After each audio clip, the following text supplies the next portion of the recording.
All rise. The District Court of San Andreas is now in session. The Honourable Chief Justice Fudge and Honourable Justice Judge Michaels presiding. You may be seated. Good evening, ladies and gentlemen. We're just going to lay some quick ground rules. There will be no breakouts or of clapping and or cheering or any things of the sorts from the peanut gallery, which is the gallery behind everything, for one way or the other, the way this case goes. We will expect everybody to have respect for everybody in this courtroom, no matter which way this side goes. All right. Thank you. Prosecution, are you ready? Yes, Your Honor. Defense? Yes, Your Honor. Just a point of clarification before we begin, but I'm sure we can get to that after the fact. Okay. Do we have pretrial motions? Oh, yes, Your Honor. I just wanted to clarify whether or not the court had accepted defense's witness, Sean Hunter. Yes. The court had witnessed that, yes. Understood. Thank you, Your Honor.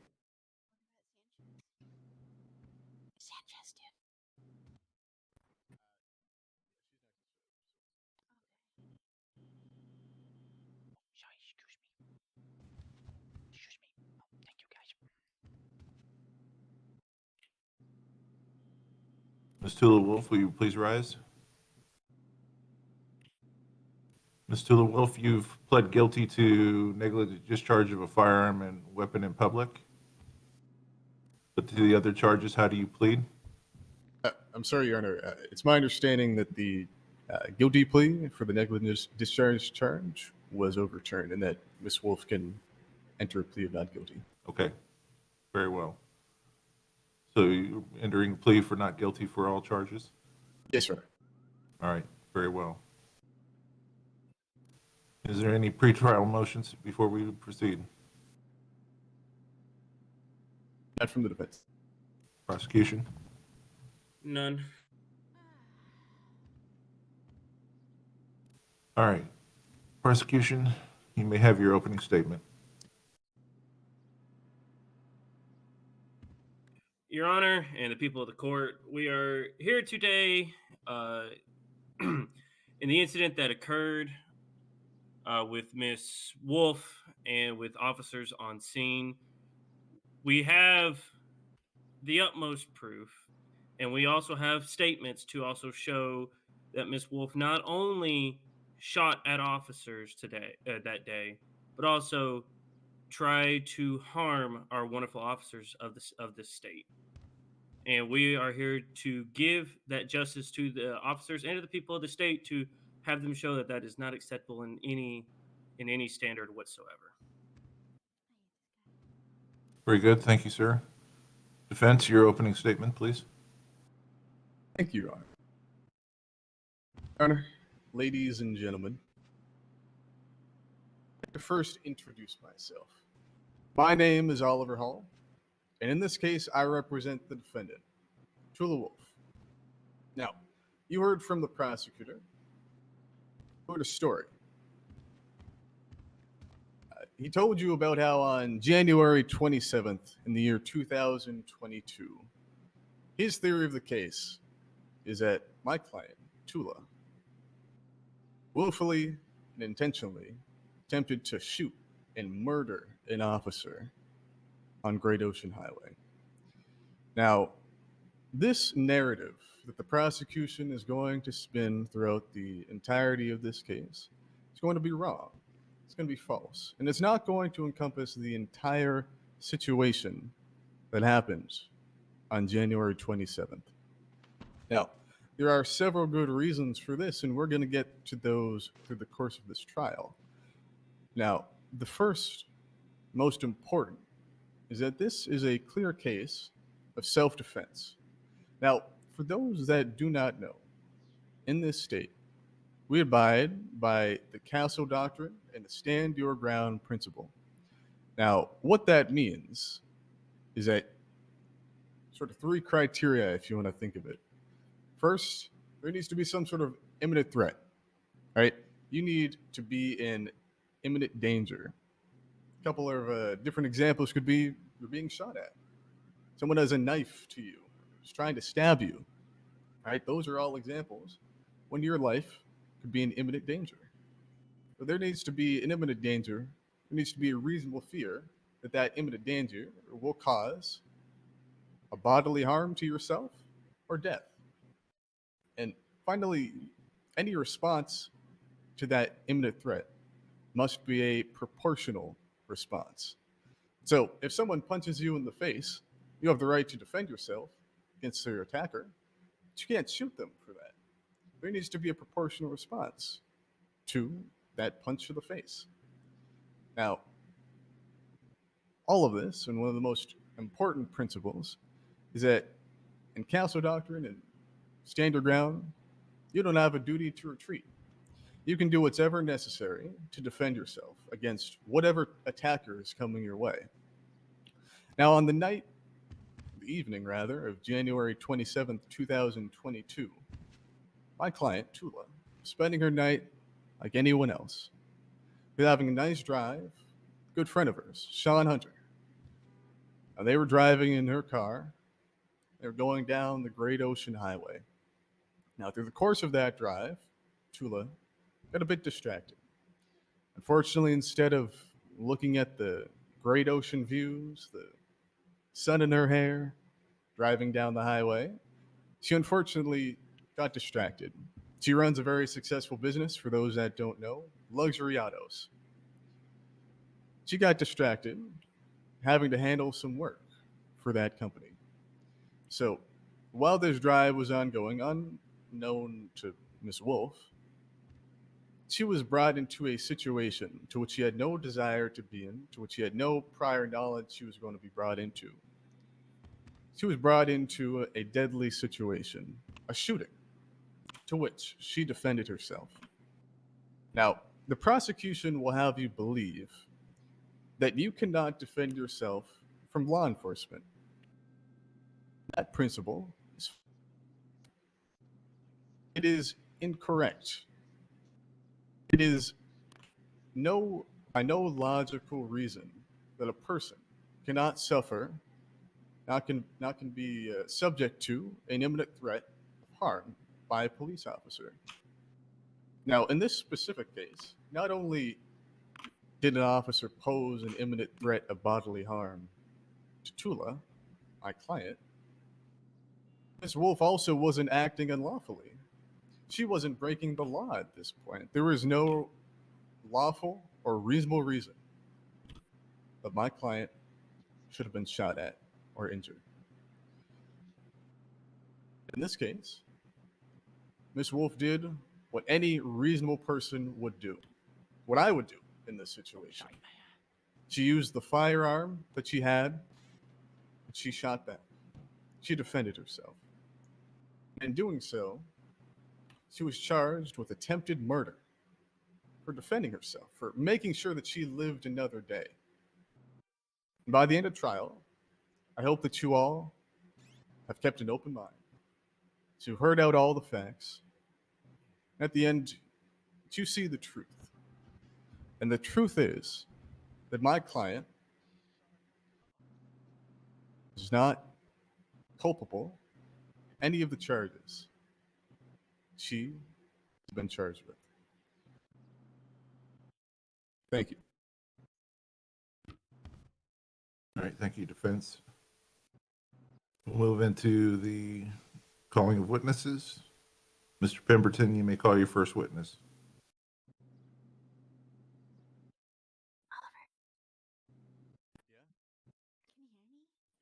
Yes, Your Honor. The state would like to first call Officer Maldonado. Officer Maldonado, please. I'll be honest, I wasn't entirely sure, so I didn't want to. Please approach the bailiff and be sworn in, please. What's his name again? Did you say? Over from.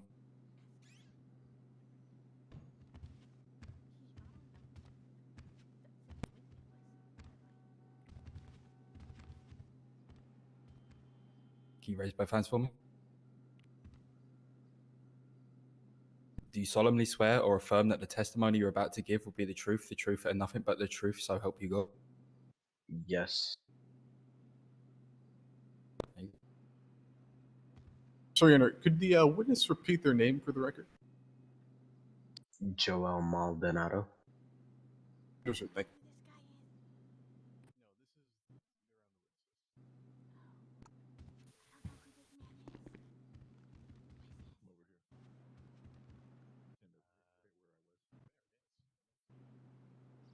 Oh, right here. Right there. You can see the microphone. Sure. Stepping in the left corner of your eye, or the right corner of your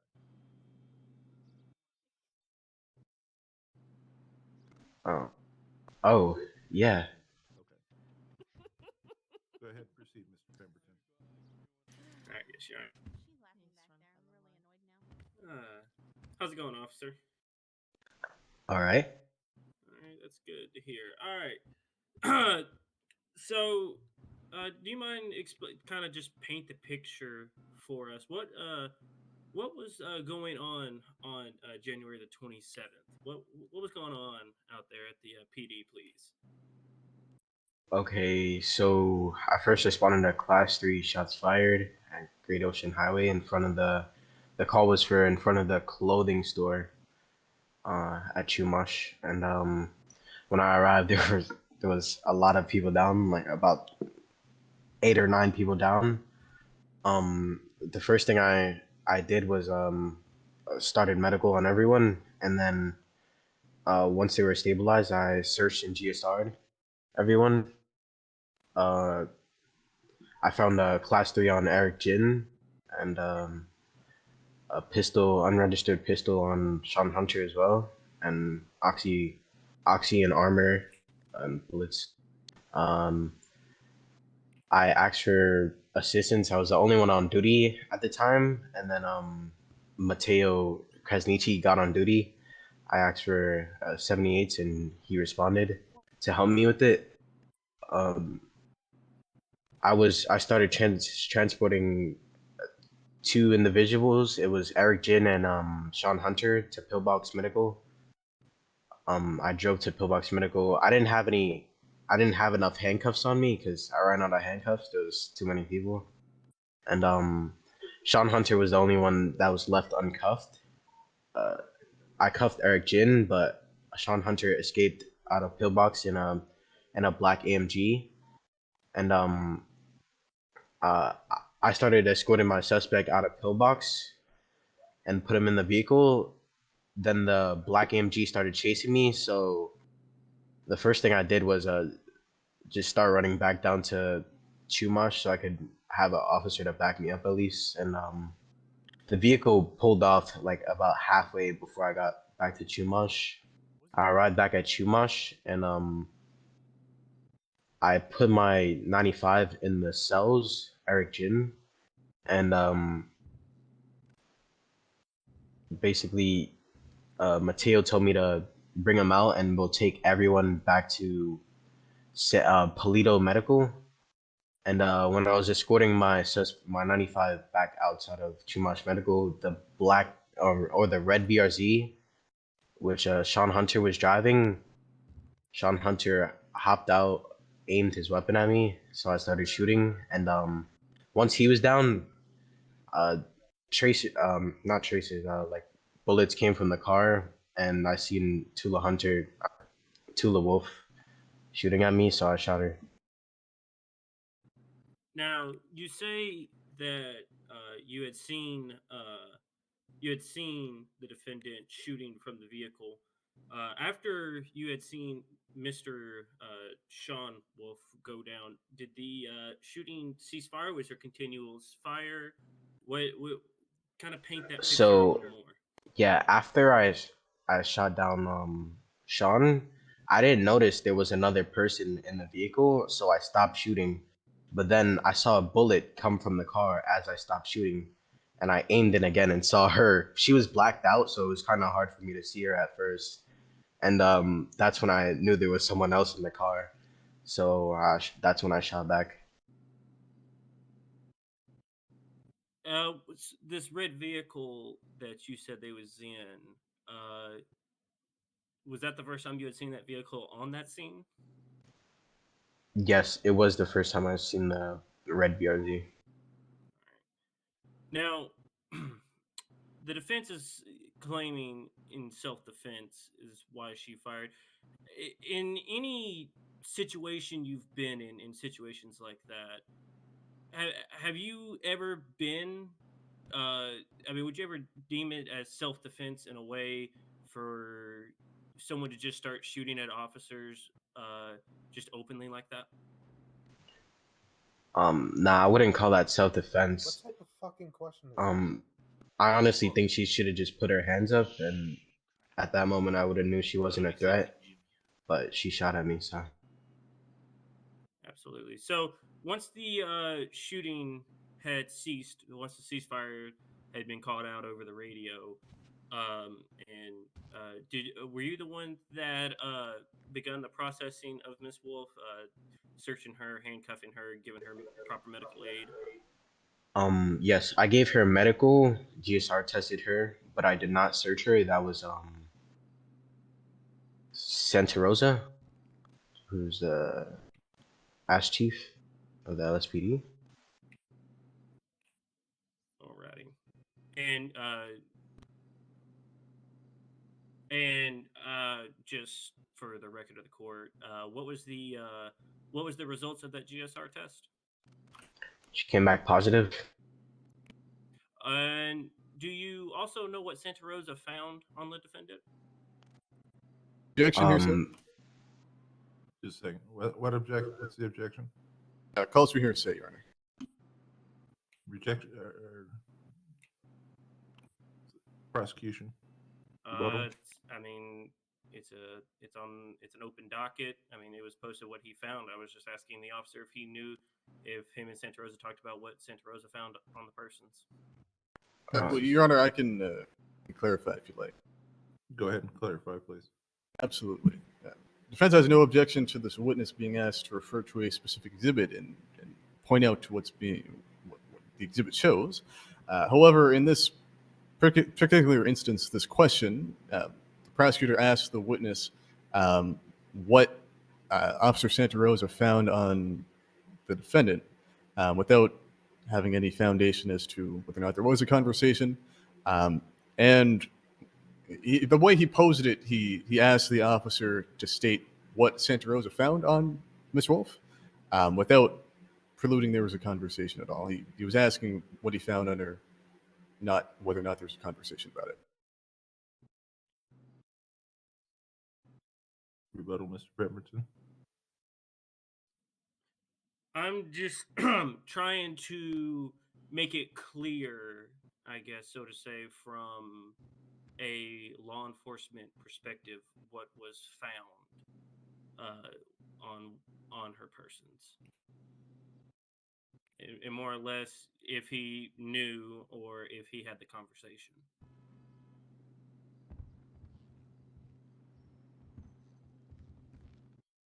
I believe we'll sustain that objection.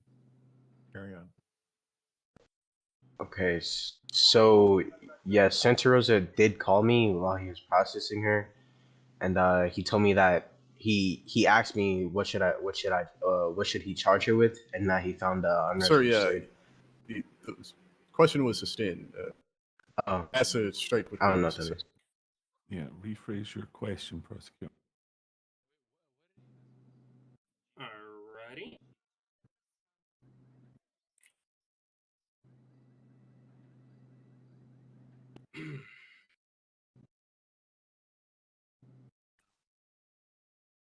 Did Officer Santa Rosa speak with you on what was found? Yes, Alrighty, and what did he tell you that was found on her persons? unregistered firearm.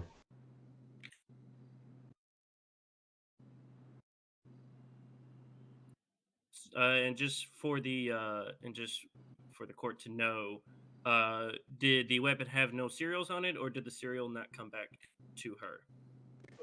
Your Honor, I again like to object to hearsay and have the last question be stricken from the record. I reworded the question and was about to Why don't you use try the evidence. rewording it one more time?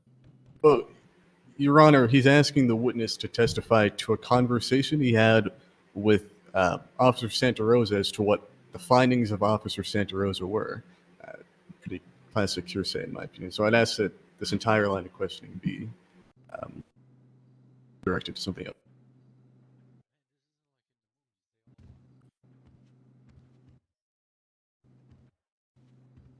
Give me a minute to confer with my other judge.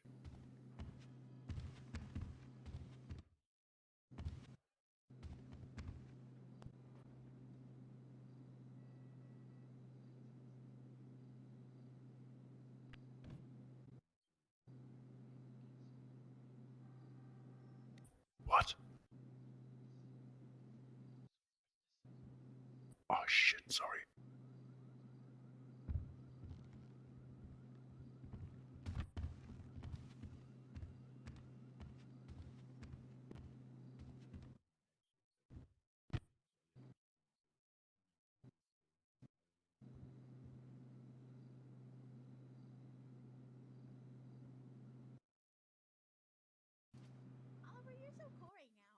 And Mr. Pemberton, can you rephrase the line of questioning, please?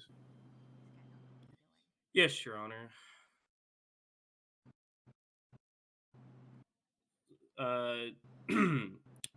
So, in reference to evidence marked 2B, the serial number that was found on the pistol that was found on her, that was confirmed found on the defendant, correct? Objection leading. Counsel is testifying. Stand. Let's pick a different question. No further questions, Your Honor. Very good. Defense, cross-examine. Oh, absolutely. Stay up here, officer. All right, correct me if I'm wrong. It's Officer Maldonado, right? Yes, sir. All right, very nice to meet you.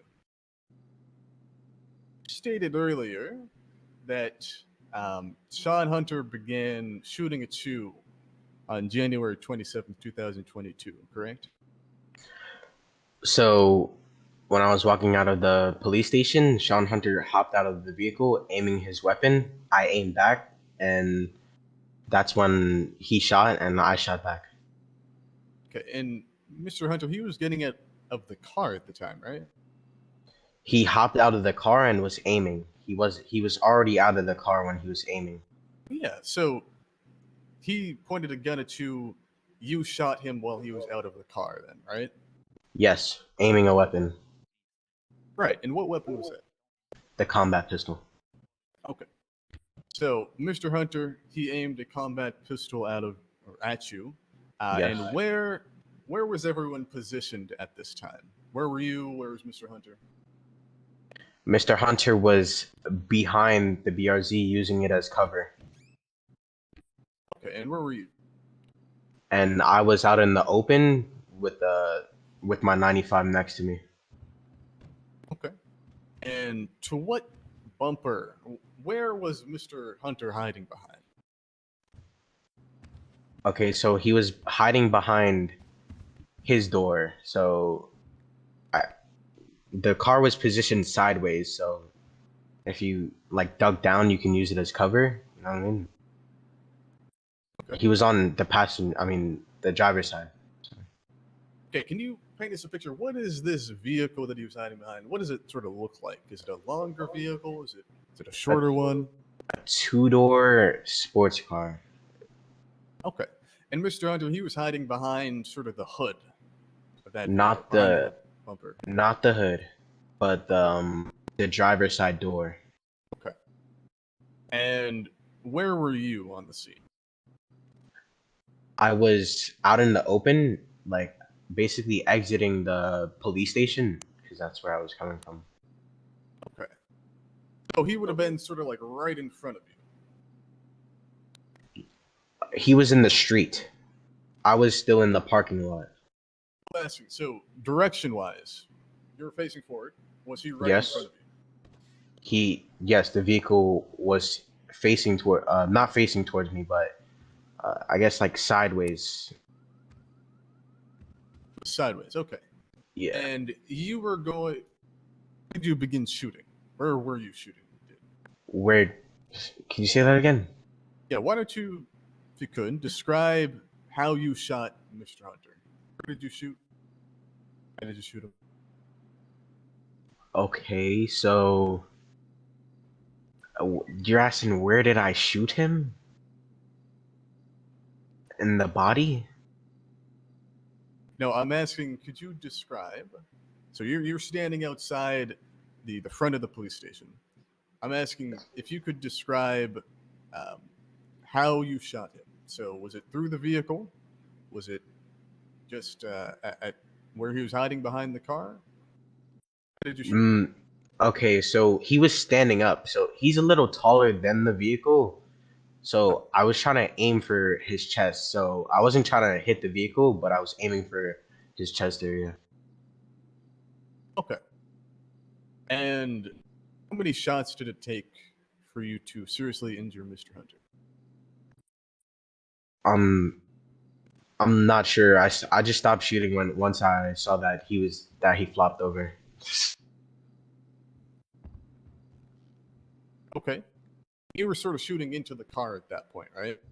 No, No. Okay. You were shooting at the vehicle, though, right? no. I wasn't shooting at the vehicle. I was shooting at Sean Hunter, who was standing up. Okay. And he was right beside the driver's side door. Objection. Yes. Ashton answered. Rebuttal. I'll let the court rule.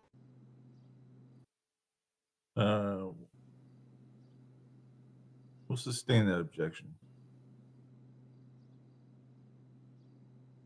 All right. So, what was the damage that you did with your firearm? Say that again? What did you hit? I hit Sean Hunter. Anything else? Um, I probably hit the car, to be honest, because he was using it as cover. So, but Did you break any windows? my main aim was for Sean Hunter. I see. Did you shoot out any of the windows in the car? When I was shooting at Tula after I shot down Sean Hunter, I did shoot into the vehicle because she Okay. was sitting in the vehicle I'm shooting at asking me. when you were shooting Sean Hunter, When I did was you break shooting, any car windows? um, I'm not sure. Okay. But all I know is I was aiming for Sean Hunter. He was at a range, so I didn't notice any car windows breaking. There was another officer with you on scene, right? Yes. That was Officer. Forgive me if I butcher this name, but Officer Krasniqi. Deputy Krasniqi. Mateo Krasniqi. Krasniqi. All right. So he was there on scene with you, right? Yes.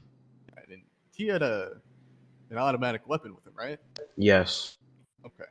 And he was shooting into the vehicle with that firearm, wasn't he? Yes. Okay. And where was Miss Wolfe at this point? Objection, Your Honor. On what grounds? How would this officer know what that other officer was shooting at? Rebuttal. Well, Your Honor, he was on the scene. He would have seen Officer. I'm not even going to pronounce his name because I know I'm going to mess it up. But he would have seen. He testified to seeing the officer on scene. He testified to seeing the other officer shoot. So, But therefore, how would reasonable. What he testified to was that he also saw the officer shoot and where he was shooting. Not with his own two eyes. But Your Honor, if the primary officer is firing his weapon, he cannot also be looking where the other officer is directly firing because he's having to focus downrange. This is what the witness testified to, right?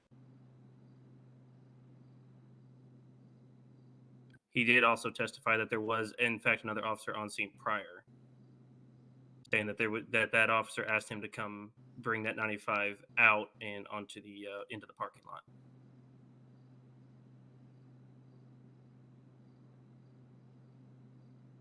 What's your rule, Your Honor? I'm going to overrule that objection. Do you need me to repeat the question for you, Officer Maldonado? Sure.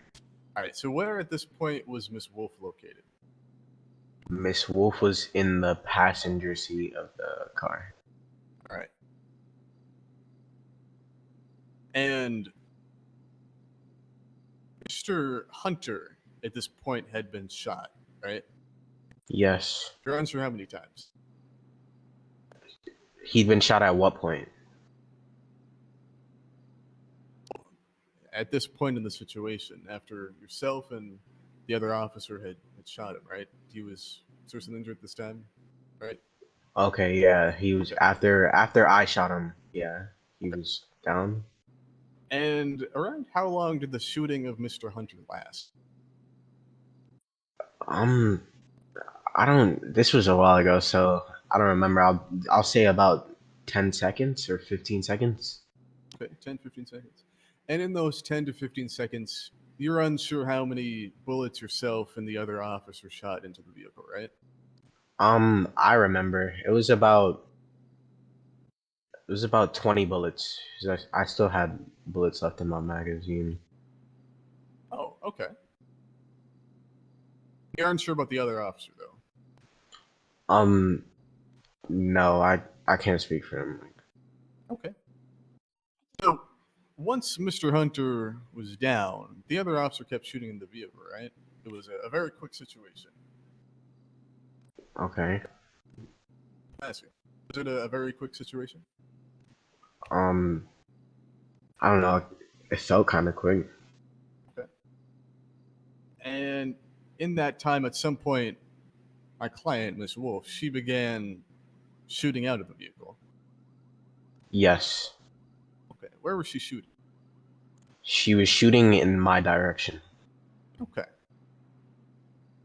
And you were the one that shot Miss Wolfe, right? Yes. Okay. So what happened after that? After Miss Wolfe was shot?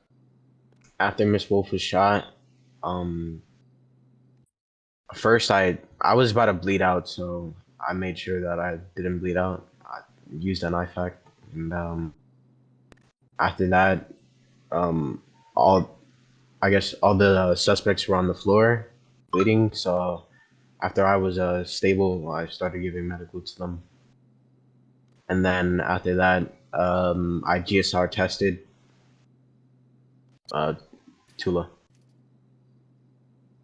Yes, that is the officer that called me a meat shield and told me you needed to get a All right. And after you did all that, you had a conversation, a brief one, with Miss Wolfe, right? Yeah. And what did you talk about? Objection. I don't. What's the objection? Relevance. I'm happy to Rebuttal. oblige, Your Honor. Go ahead. Now, this conversation has to do very importantly as to the motives of the officer, and importantly, what actually happened in the scene. So, it all happened in the same situation. So, in that respect, I'd argue it's still relevant. It is especially relevant as to the contents of the conversation. I'm going to sustain that objection.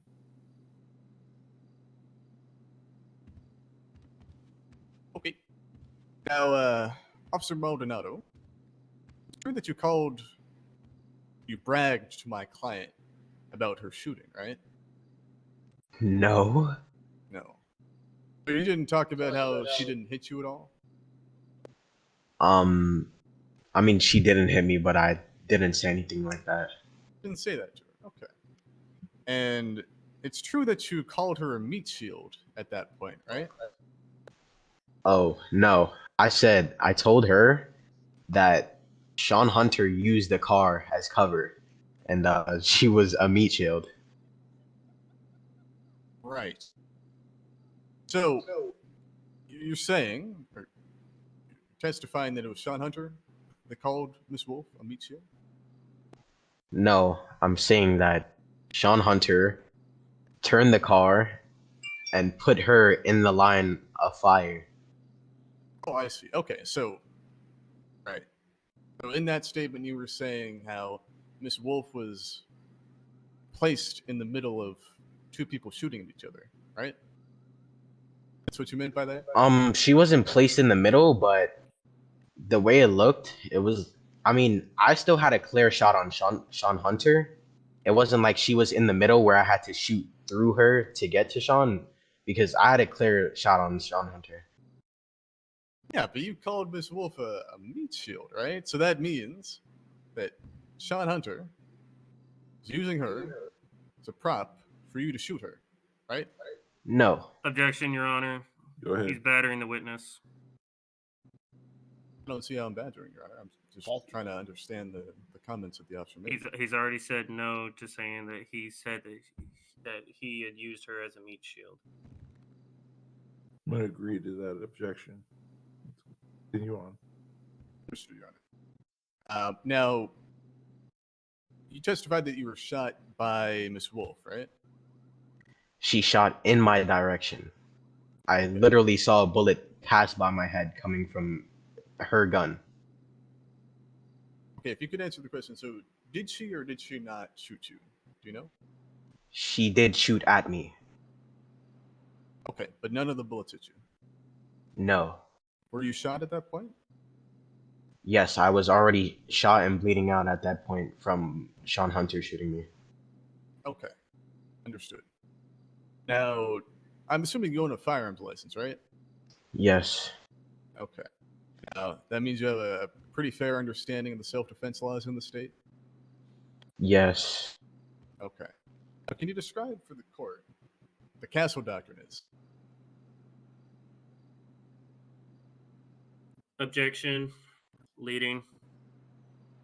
This is a cross-examination, Your Honor. It's not a leading question. Overruled. Go ahead and answer the question. What was the question? Can you describe for everyone what the Castle Doctrine is? The Castle document? Castle Doctrine. Castle doctrine. I'm not sure what that is. Okay. So, you'd agree that a person has a right to defend themselves if they have an immediate threat to their life, right? Wait, sorry, what did you say? You'd agree that under the law, a person has the right to use deadly force. They are suffering an immediate threat to their life or bodily harm, right? Yeah. Okay. You'd also agree that under the law, a person has to have a reasonable fear that threat may cause bodily harm or injury or death. Yes. Okay. You'd agree that under the law, for it to be self-defense, a person needs to use proportional force. All right? Okay. No, I'm asking, do you agree? Proportional force? Yeah, under the law. Alright, yeah. Okay. And you'd agree in this state, a person does not have the duty to retreat from any sort of threat. Can you say that again? Would you agree in this state, under the law, a person does not have the duty to retreat? So, what you're saying is she doesn't have I'm the asking duty to you, retreat? these are all questions I'm asking you. Do you agree that's what the law says?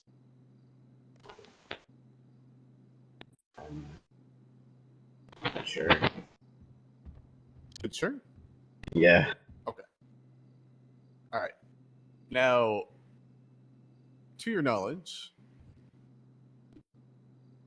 rephrase it actually.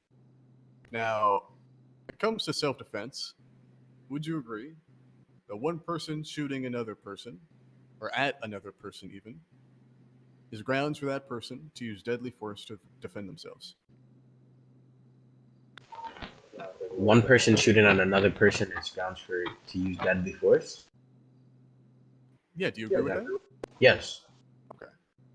Now, at this point, when Sean Hunter was shooting at you, Yes. right, Miss Wolfe was in the car, was she breaking the law at that point? She was not. She did not shoot at me when Sean Hunter was shooting at me. Right. Yeah. So, from what you're saying, Miss Wolfe, at that point, she wasn't breaking any laws to your knowledge. She wasn't shooting at you. While I Your was point of view, shooting she at wasn't. while I was shooting at Sean Hunter, she did not shoot me. She shot me after he was down. My question is, when Miss Wolfe was in the car, at that point, was she breaking the law? In your point of view, Objection. He's already answered that, Your Honor. Your Honor, he hasn't answered the question. I've been trying to ask him. He's He hasn't already answered said it. no like 3 times. I agree with the prosecution. Let's move on. All right.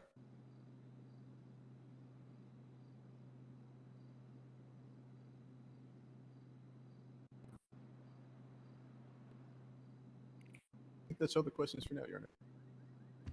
All right, Mr. Defense. Officer, you may step down.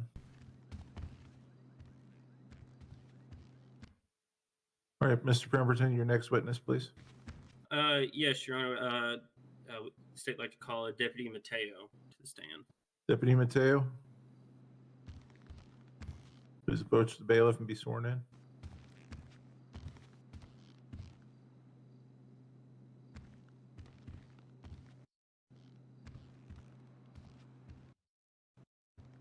Please raise both hands for me.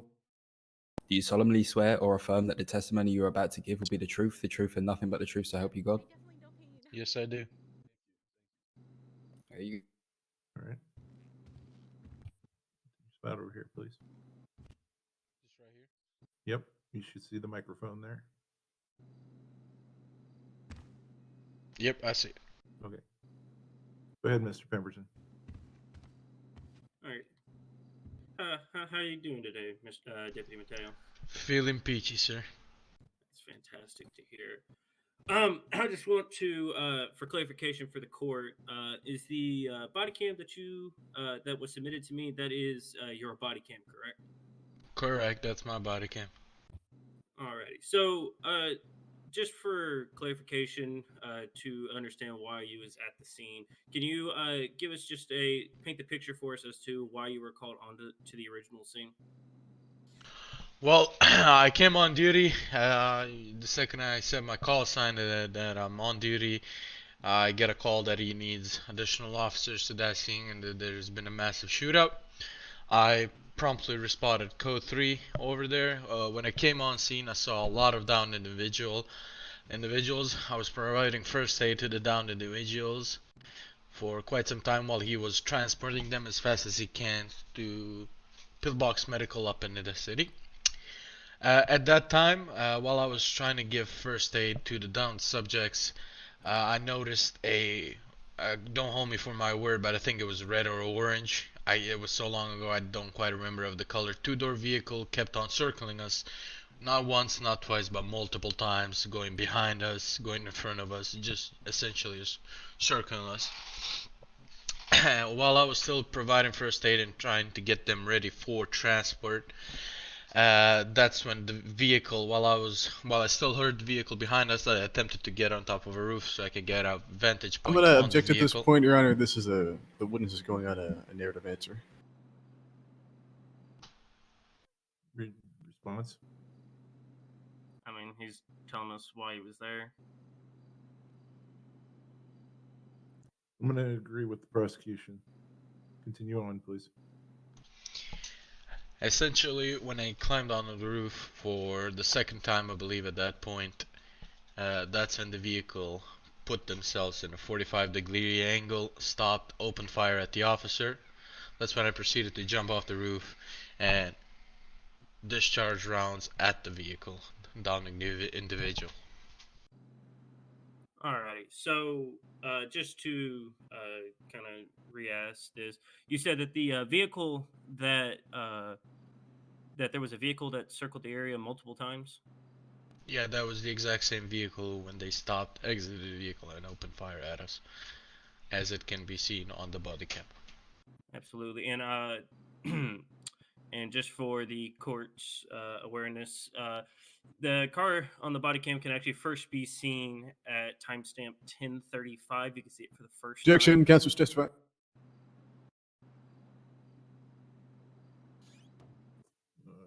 Rebuttal? I'll be honest, I didn't even hear the objection. Counsel's Testify. testifying. Just providing from the evidence that this officer provided to us. You're going to sustain that objection. Continue on. So when you had jumped down and you heard the gunfire, what exactly did you see whenever you had risen up from get onto the ground and you had moved your firearm into the ready position? I saw the passenger shooting and the driver going down. As in going down as being downed. So at the moment that you had at the moment that you was ready to fire, you at that point had seen the passenger firing their weapon. Yes.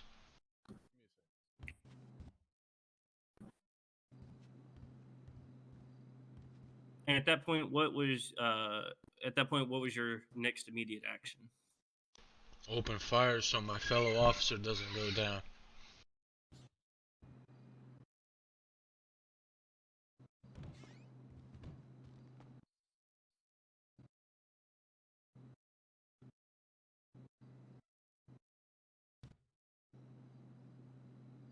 No further questions at this time, Your Honor. All right. Thank you, Mr. Pemberton. Mr. Hall? Oh, there, officer. You mind if I call you Officer Mateo? I don't think I'm going to get the pronunciation. I'm Deputy Mateo, but yes, I don't mind. Deputy Mateo. Okay. All right. I'm going to call you that. That's all right. So, you earlier testified to arriving on scene to multiple people down on Great Ocean Highway, right? Correct. That's what I said. Okay. Do you know the identity of those individuals? At that time when I arrived on scene, no. Okay. Do you know them now? They were later identified, yes. At the cells up in Paleto. I see. And around how long would you estimate you spent tending to their injuries? As much as I needed to. Well, that's all As fair, much but as is there a specific time? 10 minutes, 15 minutes? My apologies, but I didn't get a stopwatch and, get ready while I attend to the aim. I wasn't speed running it. I was going slowly and carefully, so their bleeding stops. The last thing I want is one of them to die. Okay, that's fair, I suppose. So, let's jump forward a little bit then. You testified that you saw the defendant, Miss Wolfe, point a gun at you from the vehicle in the middle of the Great Ocean Highway, right? Never said that she pointed a gun at me. I said she pointed a gun. Never said it was at me.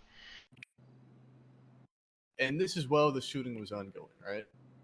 Yes, the officer was saying over the radio that he's being shot at.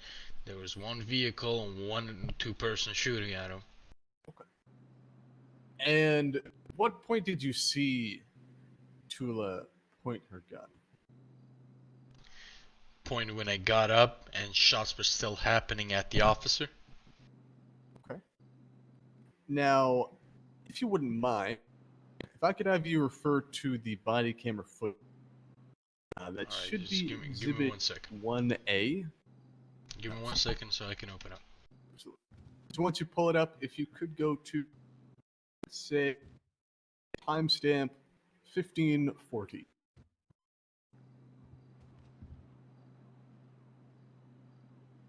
You don't have to play it, just go there for now. Yeah, give me 1 moment so I can open it up. 1 moment. Absolutely, absolutely.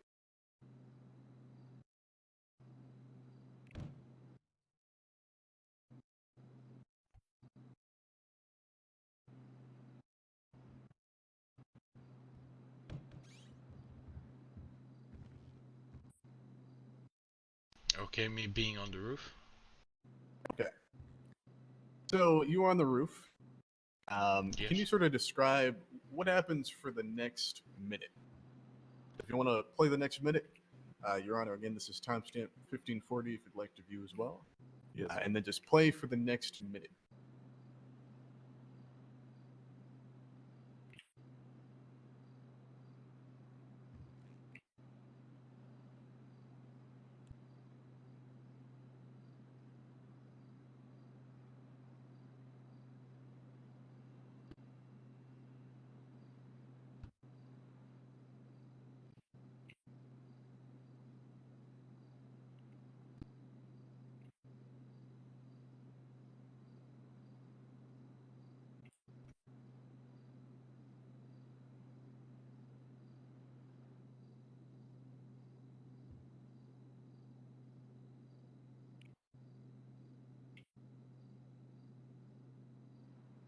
All right, Deputy Mateo, let us know when you finished.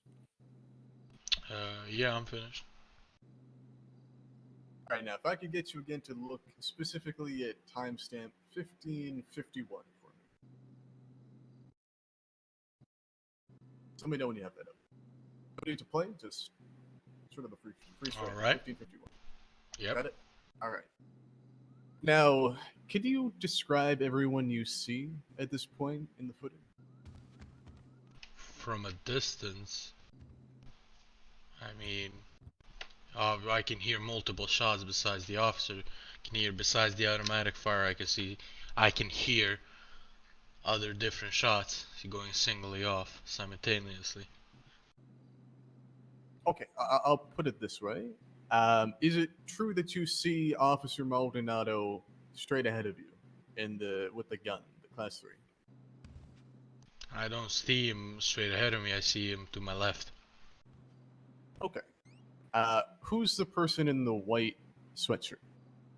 That's his 95. Okay, do you know their name? If I no, I don't It's all right know if you their don't. name. Okay, No, I don't know their name. I'm not gonna remember anybody's name. that's okay. That's okay. All right, so at this point, you haven't shot yet, right?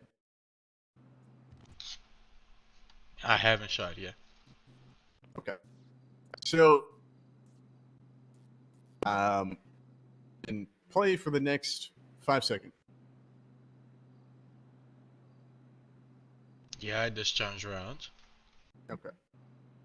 So, at that point, shooting into the vehicle, right? Yes. Okay. And tell me just at what point you see Miss Wolfe point her firearm for me, just so I know. Just give me a timestamp whenever you see that. She had to fire somehow, hasn't she? The view is obstructed by the pole, by the brown pole. Yeah, absolutely. And you earlier testified that you saw Miss Wolfe point her firearm out of the vehicle. And I'm just wondering. She had to shoot somehow. So I mean, unless she's Houdini, I don't see any other way.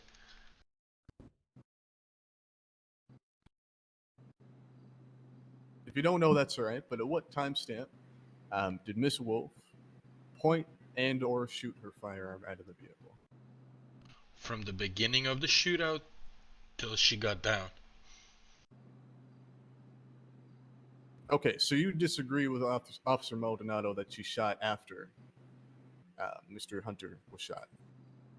No, I don't disagree. They are still both shooting. At this point of time, to the best of my recollection, I can confirm that she was shooting.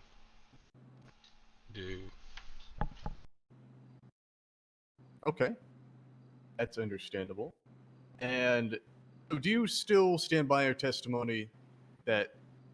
Let me rephrase actually. So, how far away were you at this point? So, 1551 after you jump off the roof. Approximately how far away do you think you are? I don't have my meter on me, sir, so can't tell. I'd say 30 meters. Okay. 30 Fair to 50 estimate. meters.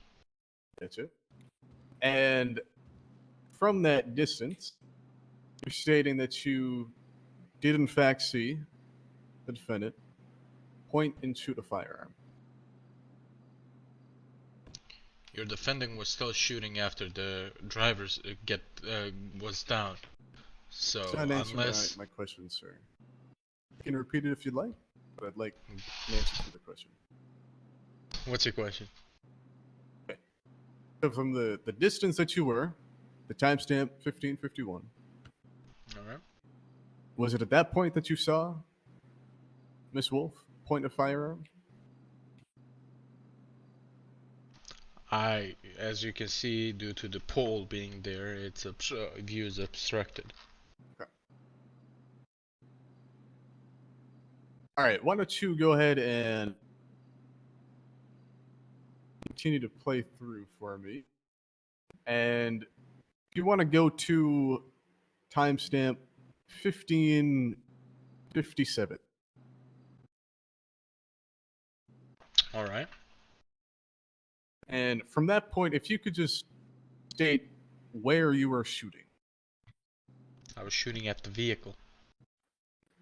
If you could just specify where on the vehicle you're shooting into. The vehicle. The Asked and passenger side. objection, Your Honor. Go ahead. What's the Asked objection? and answered. Your Honor, this particular question has not been asked yet. He's asked multiple times where did the deputy shoot? That was the other witness, Your Honor, not this witness.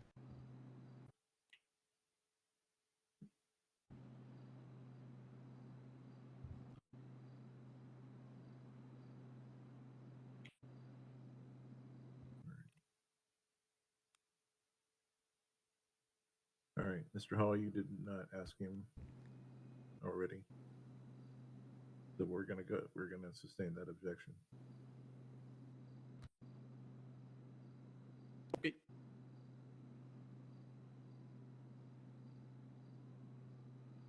Just give me one moment.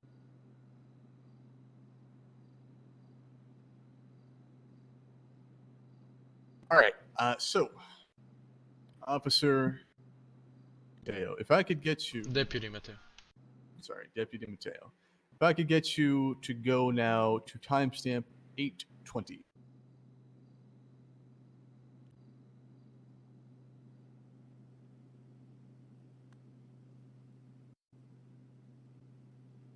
Okay.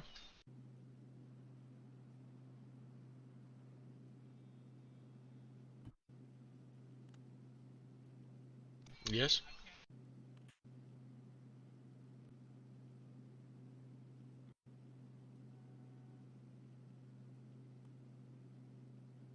I'm sorry, actually, could you go to timestamp 8:15?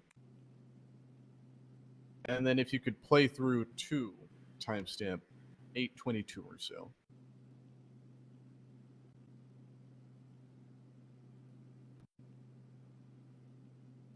All right. And then if you could just describe between those two timestamps from around 8:15 to around 8:22, what happened?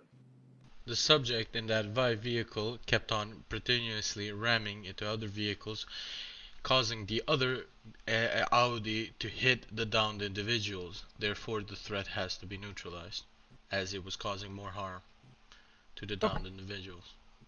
Now, I would tell them usually to back out, considering that they're what they are. They would not listen to that, to those orders that were given to them. Okay. So I understand your justification, but just so everyone in the court is clear, in that timestamp, it's correct that you shoot the individual driving the silver car, right? It's not a silver, it's a white. A white car. Correct, right? Yes, correct. Okay. All right. Now, this all took place before the shooting with the defendant, right? Correct. Okay. There was actually an additional vehicle that the same situation happened with, right? I do not recall. Was it the silver one? Yes, the silver one that was also hitting the vehicles that were parked there and injuring more the downed individuals. So, prior to the shooting of Miss Wolfe, you had shot two other people in that same span of Objection. time. Relevance. Where's this going, Mr. Hall? Your Honor, I would like a sidebar to discuss the objection if we could. All right. I can provide you justification.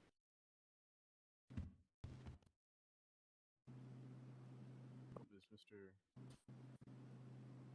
I don't know if he's come. Okay. Well, just give him a second. Mr. Pemberton? Coming.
That girl back there keeps laughing. Is there any way we can get her removed or something?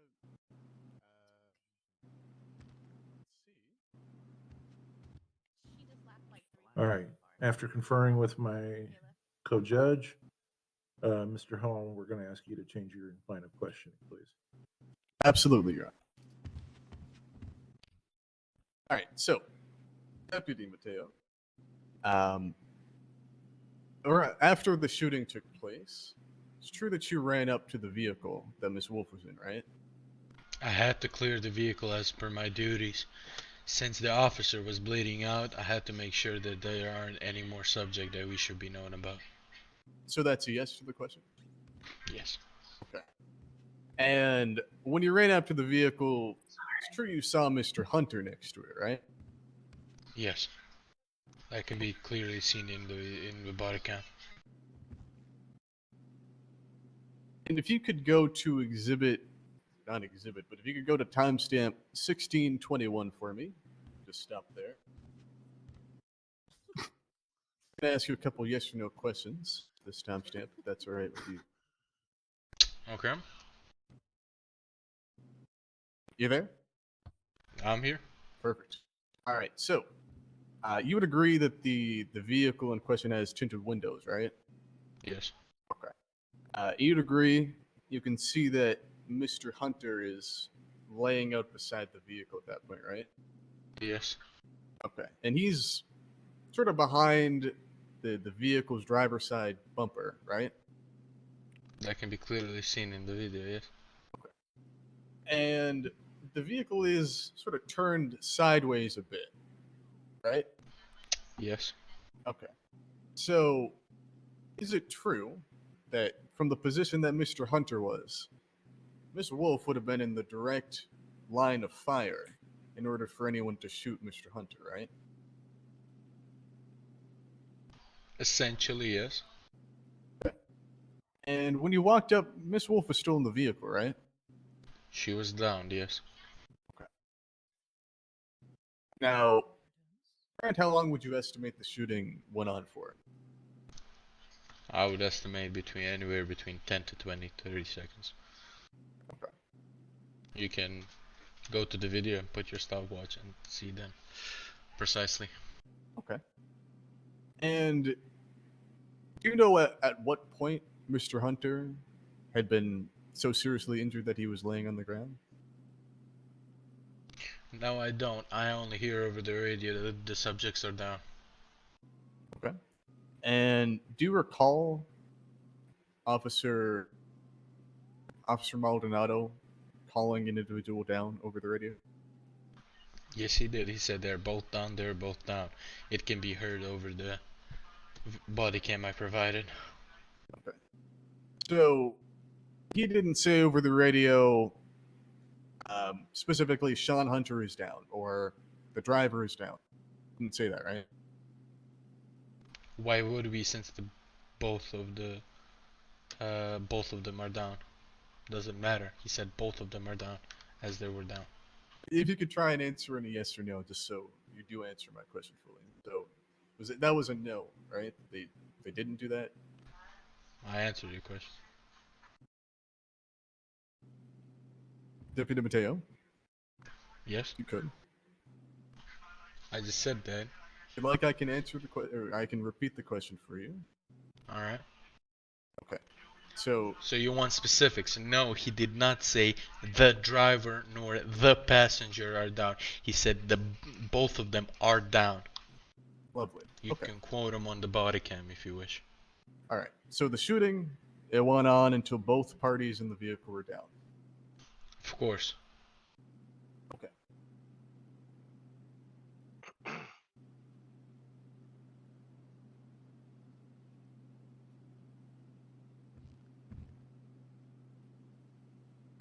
No questions for this witness, Your Honor.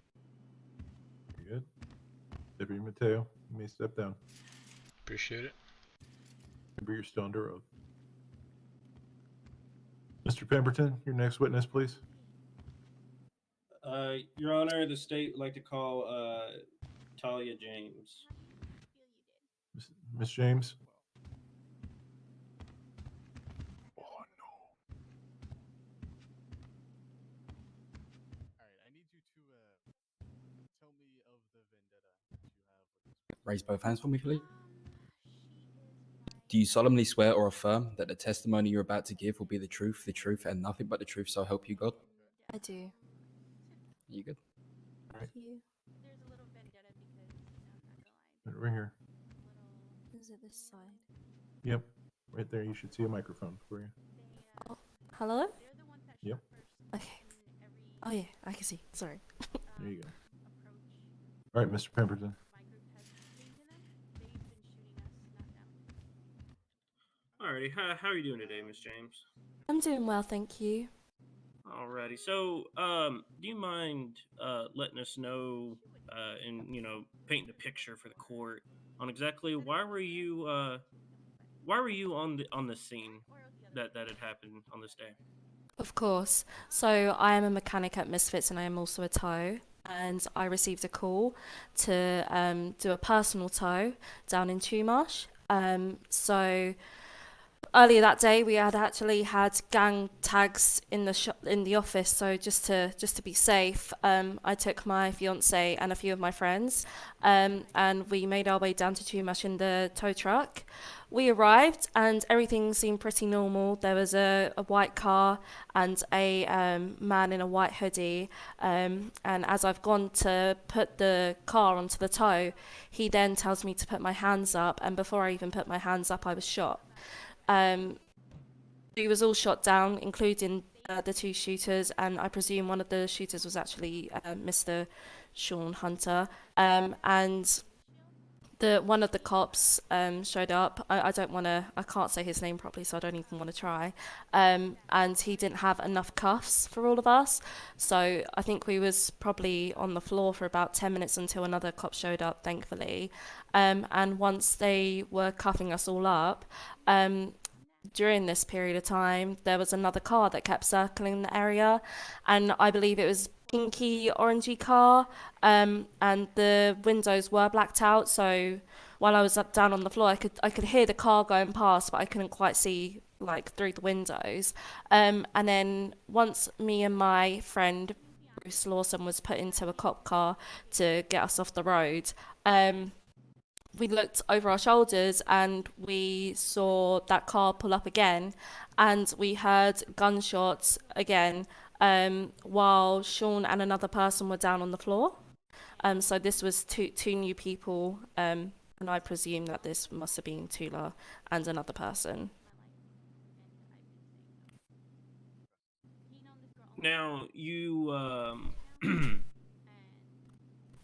stand by. I'm He was calling me constantly, would not let up. So I had to fly out of the city just so my phone would stop ringing. So, do you know who exactly had tagged y'all's shop? So the tag sign was a picture of a dragon, and all of us who worked at Misfits, we all assumed that this was Objection, actually the relevance, Your Honor. dragons. Go ahead. What's the counter to the objection? This right now. I'm a busy woman. I'm not Mr. Pemberton? What's the objection? Objection is relevant. Relevance. I'm leading up to why Miss Tula was already in the area. I wasn't in the area though. Your Honor, I think the witness said spray painting of a business has nothing to do with the case or the scene at hand. So I'm going It's to a agree separate. with Mr. It's okay. Your Honor, I do believe that me asking this will give light as to why Miss Tula was originally in the area and not doing what she proclaimed she was doing.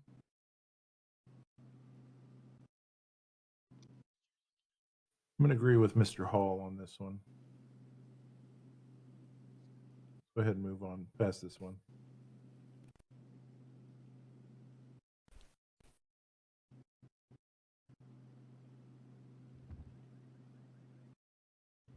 All right, let me think of a way to reword this then.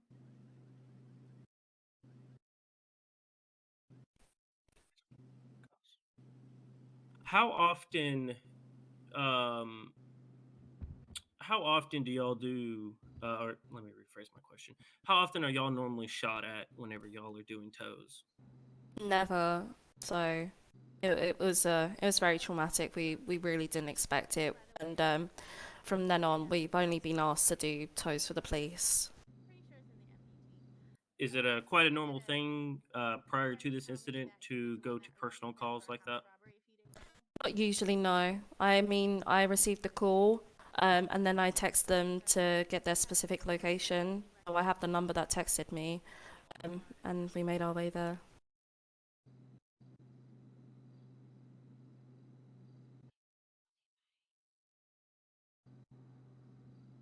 Um,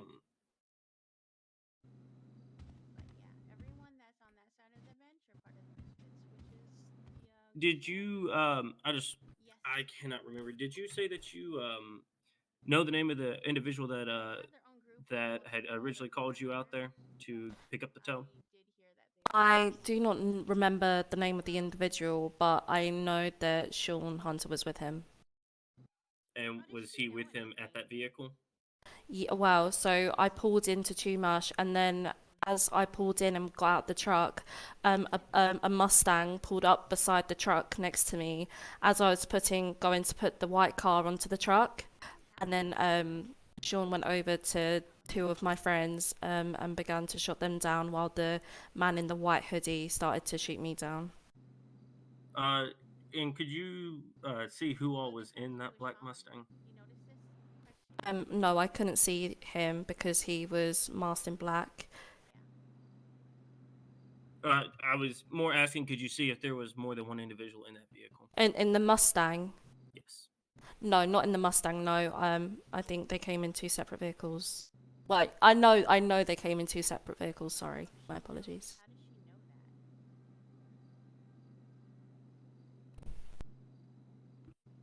All right, no further questions, Your Honor. Mr. Hall? Thank you, Your Honor. Sorry, just repeat your name for me. My name is Tayla. Tayla James. Very nice to meet you. Do you prefer Miss James or Tayla? You can call me Tayla or Tay. I don't mind. All right, nice to meet you, Tayla. Now, it's true that you're a convicted violent felon, right? Yes. Okay. So you've been arrested for... What have you been arrested for in your past? Objection, relevance. Your Honor, I'm trying to impeach the witness, and this is very common for a witness's record, criminal record, to be brought up. What does her record have to do with any of this? Continue on. Go ahead, Taylor. Sorry. I was convicted of selling weed. Sorry. Shooting. Yeah. Shooting an officer. I can't remember all of my charges. I'm sure you can take a look for yourself. Absolutely. But you have shot people before. You've been convicted of that, right? Yes. Okay. To which I did plead guilty. Understood. Now, you talked a bit about a situation that occurred when you were trying to tow the vehicle, right? Yes. And that was all perpetrated by Sean Hunter, right? That's what you're saying? No, it was we were called by someone else who Sean Hunter was with. Okay. And what are you saying that Sean Hunter did on the scene? He shot my friends who came with me to protect me just in case of anything that were to happen due to the events earlier in the day. Okay. So, Mr. Hunter, he shot you. So, No, I'm guessing you don't like him for that, right? He did not shoot me. Sean Hunter did not shoot me. His friend shot me. Oh, I see. Okay. Did Mr. Hunter shoot anyone on scene? Yes. He shot Were my those friends. your co-workers? Yes. One of them was, yes. Yeah, they're your friends, you said, right? Yeah, one of them is my fiance as well. Okay. And so Mr. Hunter's friend shot you, and then Mr. Hunter shot your friends? Right? Mhm. Okay. I'm guessing you don't like Mr. Hunter for that all that much, right? I feel like that's a valid reason to dislike someone, yeah. Maybe you have disdain for Mr. Hunter? No, he shot my fiance. If Said someone no? shot your, I think if someone shot your fiance, you wouldn't like them, right? Sorry, so you do have disdain for Mr. Hunter? I have dislike, yes. Okay. And when it comes to your relation, can you describe your relationship with the defendant, Miss Wolfe? I have only seen her bleat. I've never actually had an interaction with her. Okay. And what were those bleats like? I was minding my own business. I didn't really instigate with her bleats. Okay. And were those bleats sort of fights between the two of you?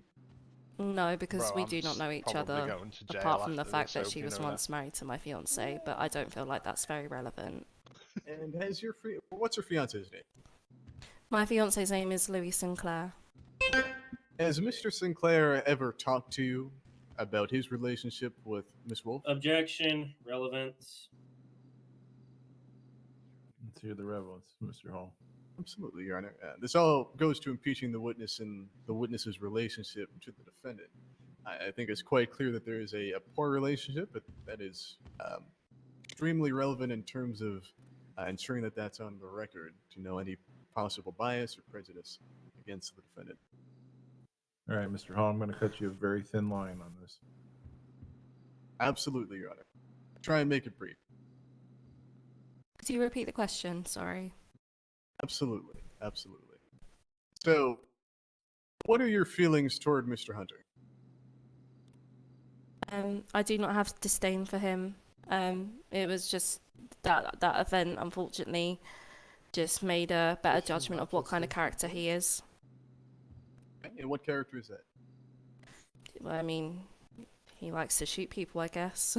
I don't really know. And he's married to Miss Wolfe, right? I believe so. Okay. And what's your opinion of Miss Wolfe? What's your relationship to her?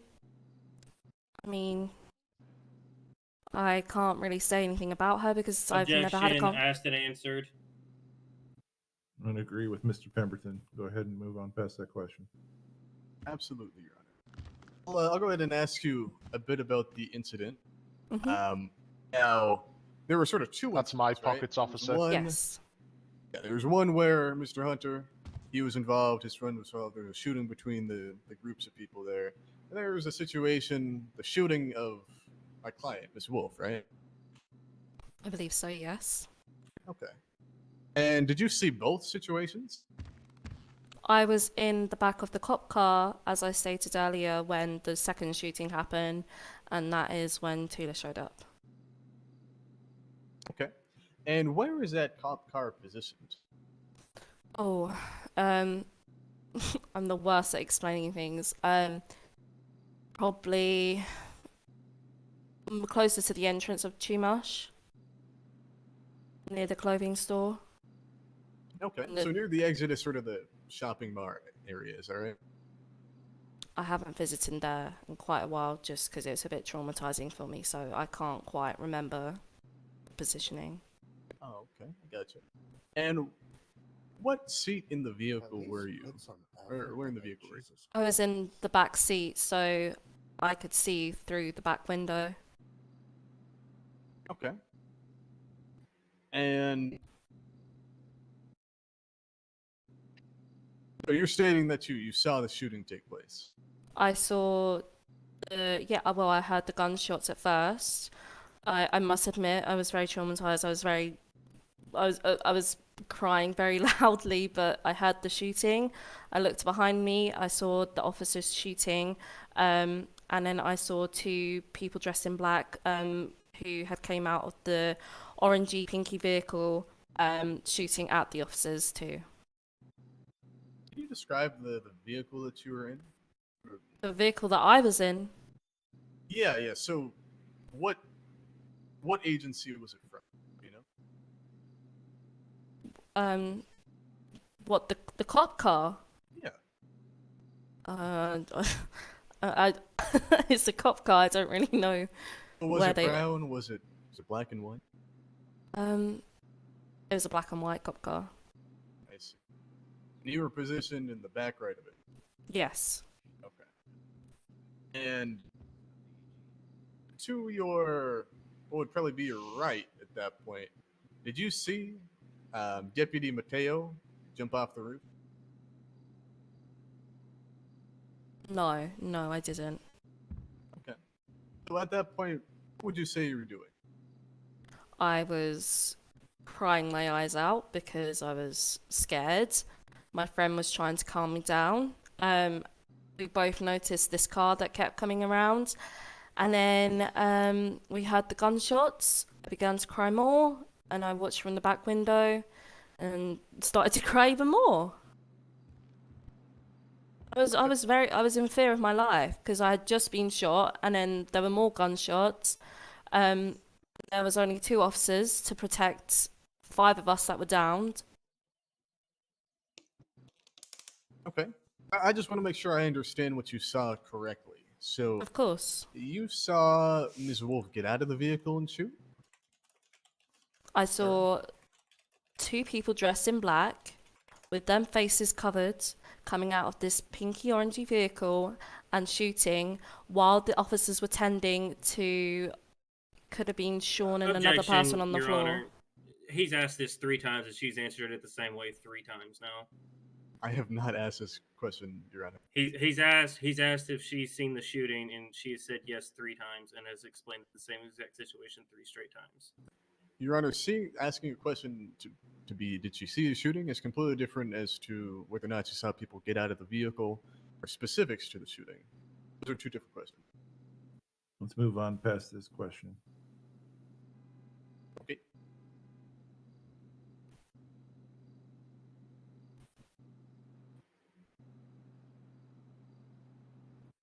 All right, so, Miss James. Mhm. About how much of the shooting did you witness? Pretty much all of it, to the point where the 2 individuals that came out of the car were shot down. Okay. No further questions for this witness, Your Honor. Very good. Ms. Tayla, you can step down. Just remember you're still under oath. Thank you. Mr. Pemberton, your next witness. Do they know she's lying because it shows on the dash cam footage I never went out before? No further witnesses, Your Honor. Very good. Mr. Hall. Maybe you can do it with this one. Absolutely, Your Honor. Defense calls Sean Hunter to the stand. Mr. Hunter. You got that. Please approach the bailiff and be sworn in, please.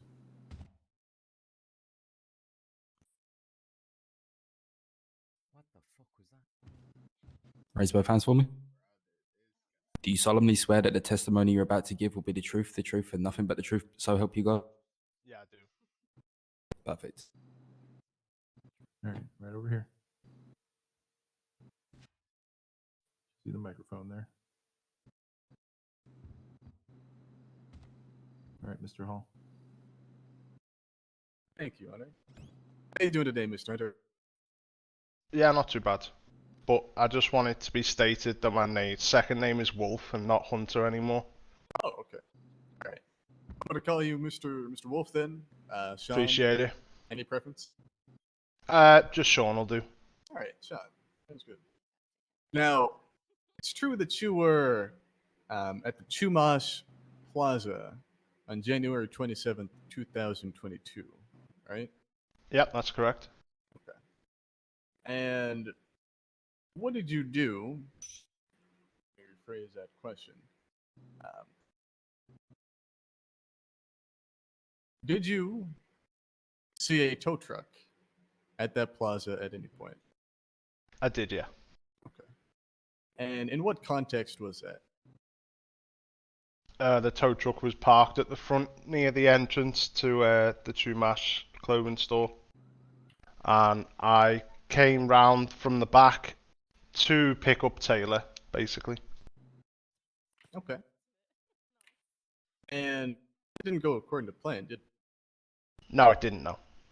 How did that turn out? So Tayla got out of the tow truck. I was called round by my friend, by Eric. They turned up. So I drove round. As I drove round, Tayla was getting out of the tow truck. Me and Eric tried to hold her up, and basically all of a sudden there was another 4 people. There was 2 guys in an Audi R8 who drove up. Louis Sinclair jumped out of the passenger seat of the tow truck. I pointed my gun at the 2 guys in the R8, told them to leave the area. You know, we didn't want any trouble, basically. We just wanted to pick up Tayla. Because of things that had been said to somebody prior to this event. As I told the 2 people in the R8 to leave the area, I was shot in the back by Louis Sinclair, to which I turned around and started shooting him. Okay. And can you recall around what point in the day this all took place? This was like late afternoon. Okay. And there was a second shooting that took place, right? Correct. That around how long from that original shooting did that second shooting take place? Around 10 to 15 minutes. Okay. So after that first shooting took place, what did you do? I was taken to pillbox by the officer with Eric. He didn't put me in handcuffs. I was as we were leaving pillbox, there was a car waiting outside. I ran, jumped into the vehicle. We drove away. I then went and picked up my orange Jester, which is the car that everyone's calling a BRZ, but it wasn't. It was the Jester RR. And basically went back towards Chumash because we had seen, just before I went to get my vehicle, we had chased the officer who still had Eric in the car. Basically, I was trying to get Eric back to stop him from going to jail. Okay. So we had chased and saw that the officer was heading down Great Ocean, which was when I said, look, let me go and grab my car, and, you know, I'll do it in my own vehicle. It's not a problem. So I headed back to Chumash. I circled the area once. I then went round the back of all of the shops there that are at Chumash, and I couldn't see Eric anywhere. I couldn't see the other officer either, but I saw that there was still people down. So just as I was about to leave was when I saw the officer run out of the building with Eric. And at that point, I jumped out of the vehicle, pointed my gun at the officer, and basically told him to put his hands up. Because, you know, I was trying to get Eric back. Stop him from going to jail. Because at that point, we hadn't been asked for any identification or anything. So they didn't know. The officers had no idea that it was me and Eric at that point that had been involved in the initial shooting. Okay. So I jumped out of the vehicle, pointed my gun at the officer, told him to put his hands up, into which he just instantly turned around and started shooting at me. I was obviously behind the vehicle still at this point. There was a clear line of sight between me and the officer, into which there was no reason for him to be shooting in Tula's direction at all. The only part of my body that he would have been able to see will have been my head and shoulders, so I don't know why he was saying he was shooting me in the chest, because that just isn't the case. The shooting lasted roughly between 10 to 15 seconds. Okay. As I went down, the officer carried on shooting at the vehicle, in which the second officer, which was still all the way down by the clothing store, was just all of a sudden started shooting. Okay. And you were with someone at that point in the vehicle, right? Yeah, correct. Okay. And who was that? It was Tula. Okay. And at what point did you pick Miss Wolfe up? When I went to get the car. Okay. She was at the And- mansion waiting for me. She had no idea of what had been going on. Okay. And when you picked her up, did you tell her your plan at all? What you were going to go do? No. Okay. So I can you basically describe- just told her that I had to go somewhere quickly. I had to go and pick somebody up. Okay. I didn't tell her what I was going there for or what was about to happen. Gotcha. And can you describe the drive over to the scene? Like, did you talk to Miss Wolfe at all about anything? No, she was on her tablet. She was doing she was working on stuff for Lux, so she was on her tablet and I was just, well, I was speeding on my way there. So Okay. it didn't take us long to get there at all. Did you at all tell her that you were going to go possibly have to shoot officers to get your friend back? No. Okay. Did she assist you in any way in trying to get those friends back? No, she didn't know. Okay. And on the scene,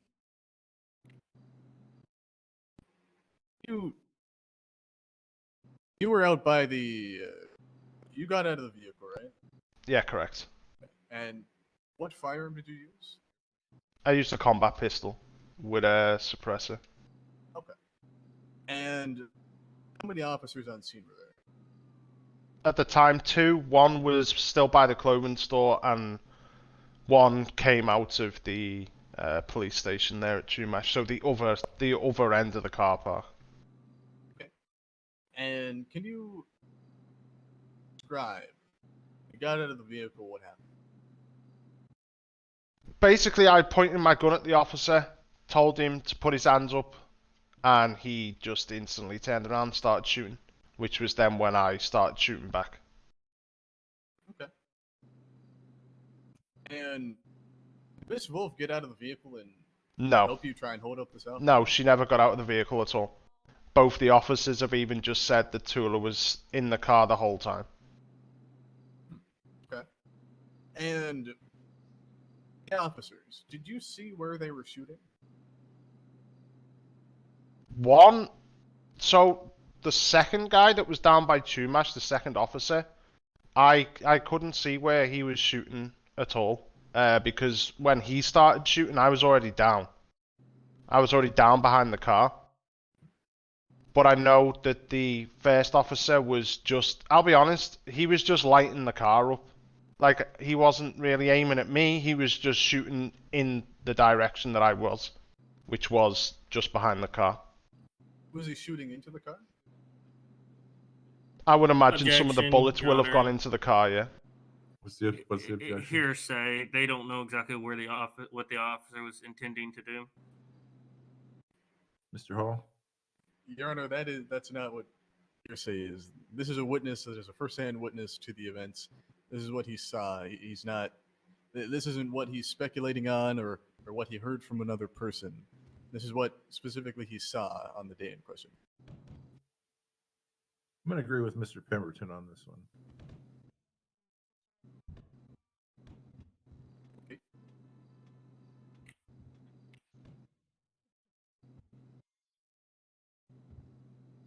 Can you so the second or the first officer, the one who tried to hold up, Yeah. they were by the police station, you said, right? Yeah, correct. They were in the car park, just like he come out of the police station and ran into the car park. Okay. And at what point did Ms. Wolfe pull out a firearm and shoot? She started shooting after she had already been shot by the Okay. first officer. I see.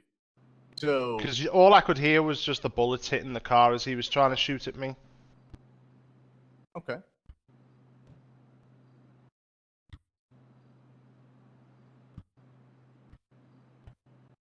but she didn't start shooting until I was already down. Like, I was down and I could still hear the bullets hitting the car. So both officers at that point had started shooting because there was a lot of rounds just hitting the car. Okay. No further questions for this witness, Your Honor. All right, thank you. Cross-examine.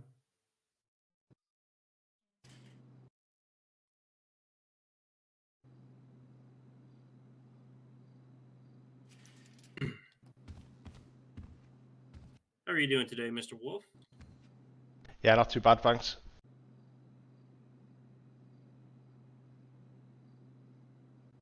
Alrighty, so you are a. Is it true that you are a convicted violent felon? Yeah, it is true. Alrighty, and I just got a couple of questions here. You said that on during the initial in the initial first shooting, you said that you had to go pick up Tula, who was around back. Is that correct? No. I went to get my car from the mansion and Tula was just leaving the mansion as I pulled up. So she was present during the first shooting, correct? No. So it was after you had escaped custody that you went and obtained her, correct? Well, I didn't obtain her as such. Like I say, as I pulled up to the mansion, she was walking out of the door and I just told her to jump in the car. Like she normally would, just a normal day. Okay. And often does your wife come with you on these excursions that you go on? Never. If you look at my record, I haven't been involved in this sort of thing for quite a long time now. A lot of my violent felons were in the past. So, And to be honest, I did not expect to go there to shoot the police officer. I just wanted to hold him up and get my friend back. all right. So you say that you want to, take the chance at getting your friend back, but Yep. but you said that you've always worked alone. But why would you take your wife? Because, like I said, I didn't expect to be shooting the police officer, so I didn't think there was going to be any violence involved.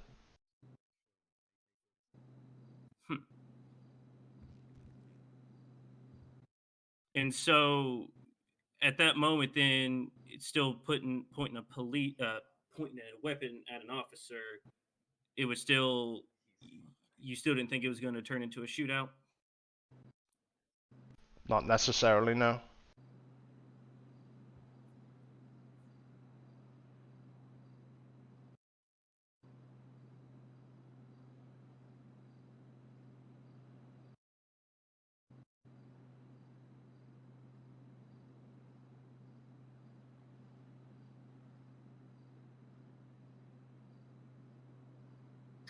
No further questions, Your Honor. The sound just.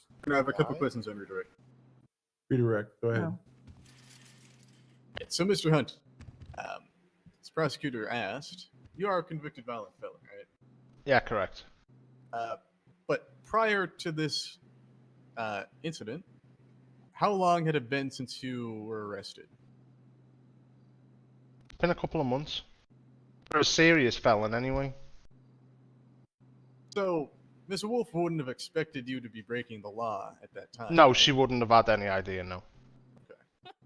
And when you went to The pick fuck her up is that loud? at the mansion, and you That was didn't where I say- met her, yeah. Okay. And you didn't say at that point what you were going to go do, right? No, I didn't. I just told her I had to go and pick a friend up. And you said that it generally was a routine that you would usually pick her up, right, from the mansion? Yeah. Usually like to drive around together? Yeah, we do. Alright. Anyone will say that we're always together. Is this usually a daily thing that this even happened? That I pick her up? Yeah. Yeah. So, if you didn't go to pick Miss Wolfe up at that point, do you think she would have gotten suspicious? She probably would have been asking me what was I doing, yeah. And would you have wanted that? Not really, no. Now, how does Ms. Wolf feel about your criminal record? Objection, relevance to the case, Your Honor. Rebuttal? Absolutely, Your Honor. I mean, all these questions have to do with, why this witness didn't tell his wife. I mean, I'm sure we're going to get to it in the questioning, but when it comes to the criminal record that Mr. Hunter has, he wanted to keep it and he wanted to impress his wife, essentially. So I think it's not irrelevant in any sense of the word. And we already sort of got to it with the prosecutor was questions the prosecutor was asking prior. All right, continue, Mr. Hall. Thank you. Do you need me to repeat the question for you? Yeah, please. What did your wife think about your criminal record? Objection, hearsay. He can't testify for her feelings. Rebuttal? I can rephrase if you'd like, Your Honor. Go ahead and redo that. Yeah, hold on. Miss Wolf, I'm not sure if you know this, but you're actually on trial right now. So if your phone is more important, then I think your priorities might be a little bit wrong. It's If you not, can sir. just I keep was it away. just asking my brother if he could possibly get one of the people in the gallery, peanut gallery, moved because they keep laughing. It is true, Your Honor. I've heard throughout the trial constant snickering. It's been hard to concentrate, actually. It's Tayla. So All right. Oh my god. Marshall, can you take care of that?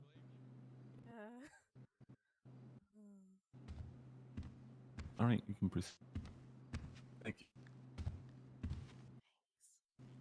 Now, Mr. Wolf, has your wife ever talked to you about your criminal record? We've spoke about my past, yeah. Okay. And was there any disapproval in that conversation? I mean, I'd changed, that wasn't what I was doing anymore. I just wanted to live a quiet life after everything that had gone on over, in the previous month, so Okay. I couldn't answer that, to be honest. I don't know. You would have to ask her. That's understandable. And when it came to, having to possibly, I'm going to throw that question. What are the questions, sir? All right. Mr. Wolf, you can step down. All right. I was distracted. She was laughing really loud right there. All right, Mr. Hall, your next witness. Your Honor, could I have a request a brief recess? I'd like to talk to my client before we proceed. Very well. Court will give you a 5-minute recess. Thank you. Are we able to use the back room as well? No, that's my room. Go get your own. Oh, I'm sorry. I meant the way back room over there, Your Honor. Yeah, you can use the room on the right when you come. Thank you.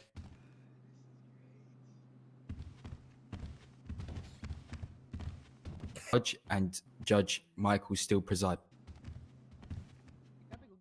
All right, Mr. Hall, we left off with you. Needing a Yes. recess. Yes, Your Honor. No further witnesses or evidence from the defense. All right. You need time to prepare for your closings? From defense, Your Honor. Prosecution? Neither from the state, Your Honor. You're ready to go, or? Yeah, I'm ready to go, Your Honor. All right. All right, prosecution, let's go ahead and have your closing statement, please.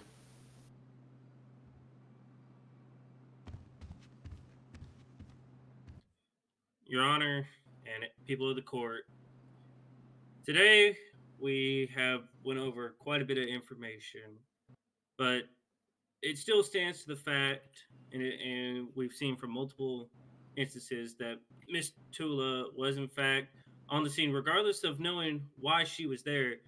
She still opened fire on officers. The officers at the time did not even know that there was a passenger until she had opened fire on the officers. We see that in the body cam, and we see that in the testimonies made by the officers. I mean, yeah, everything is better than the other thing. That is all I have, Your Honor. All right. Defense, closing statement. Thank you, Your Honor. Once again, Your Honor, ladies and gentlemen, I want to go right now over what we have learned through the course of this trial, what the prosecution has actually proven, and what they have not. Now, we heard from many, many witnesses, and they all painted a picture of what happened on January 27th, 2022. We heard from law enforcement. They talked a lot about their point of view. We heard from Ms. James, her point of view. We heard from Mr. Wolfe, his point of view as well. And all of their testimony helps us paint a picture. From what they testified to, evidence that was presented, here's what we know.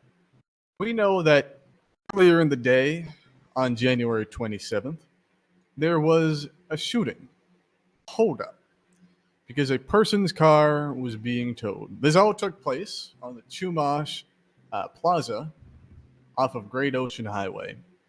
Now, in this first situation, it was Sean Hunter, friend of his, then Tayla James and her friends were trying to tow a vehicle. Now, we heard from Mr. Wolfe. We heard how he wanted to hold a person up. He wanted to break the law. And from there, we heard briefly about a shooting that took place. It's not all that relevant or really necessary for us to go through for this case, but it's important to understand the context. Context of not only the shooting, but the tense relationships between all of the parties involved in this situation. So there we have it. We have Miss James, who was shot, almost kidnapped. Mr. Wolfe wanted to get a car back. That's the scene that this second shooting goes into. We heard about how from that first shooting, Mr. Wolfe then escapes the hospital, escapes police custody, and then tries to go back for his friend. We hear how Mr. Wolfe goes to the mansion where Miss Wolfe lives, how he picks her up, that he doesn't tell her anything of what's going on, that he's fearful that she'll find out, that he's a little bit embarrassed, you could say. There's a tense relationship when it comes to him breaking the law. And he's desperate to get his friend back, to save his friend from prison. All of this happens under the nose of Miss Wolfe, who, as we heard, was busy tending to her tablet, trying to make sure that her business, Luxury Autos, was running smoothly and efficiently. Now, from the mansion, you know how Mr. Wolfe took Miss Wolfe, Tula, to the scene. How they were speeding, how he was speeding through the streets on the winding highway that is Great Ocean Highway. And now he came up with a plan to recover his friend. Now, this plan, he didn't tell Miss Wolfe. He didn't conspire with Miss Wolfe. He wanted to do this alone, quickly, swiftly, and without any shooting. That's the setting from the side of Mr. Wolfe and what Tula was unknowingly brought into. But from the other side, we have the testimony and the situation that the officers went through. We heard through the testimony of Officer Maldonado and Deputy Mateo how they arrived to that shooting after they received the calls of Class 3 shots fired. They saw 7 to 8 people down on the ground and how they worked to make sure that those people stayed alive.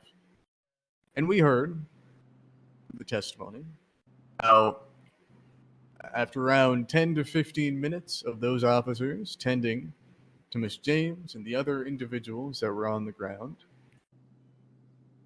that Mr. Wolfe pulled up in the vehicle, began opening fire on those officers. Now, I think we can all agree the actions of Mr. Wolfe were wrong. They weren't lawful. But what comes next isn't any unlawful actions by Mrs. Wolfe, by Tula. They're a case of self-defense. So what happens after the officers get to the scene? After they tend to the individuals, how Mr. Wolfe shows up. From there, he attempts to hold Officer Maldonado up to try and get his friend back. And we heard from the testimony, and we know from that point, Sir Maldonado, he didn't go quietly, pulled out his firearm, and he began to shoot into the vehicle to which Mr. Wolfe had gotten out and was standing behind. We heard how Officer Maldonado shot through the vehicle, shot through the windshield and the passenger side door to try and shoot Mr. Wolfe. We heard about how Ms. Wolfe, how she was sitting in the passenger side, how she was in the direct line of fire. Not only Officer Maldonado, but Officer Mateo. We saw this through the body camera footage as well. We saw Officer Maldonado shoot directly into the vehicle to shoot Sean. We saw the same from Deputy Mateo. And after Mr. Wolfe had been shot,